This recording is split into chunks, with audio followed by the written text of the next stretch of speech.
As I reflect on my time in the WOBSX program, I think there are 3 or 4 things that I really took from that program.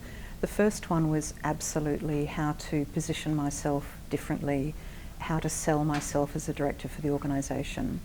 The second was a reminder that as a director on a board of directors, you're actually an equal participant in that. You're not subordinate to anybody else that's actually in that board, and that came home in an interview that I did while I was on the board, where I came second for a listed organisation.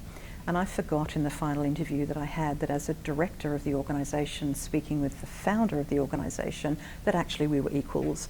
And so being able to recount that experience to the syndicate and then talk about what I might have been able to do differently was absolutely valuable for me, or invaluable I should say, for me. And then I think the third thing that I've taken away is a number of the syndicate members and I have met since, so we've kept in contact. We are sharing what's going on, the successes or the almost successes that we're having with the various interviews that we have. And so, as I had hoped at the beginning, I've ended up with a new group of female friends who are in the same career change that I am, and are also making some headway.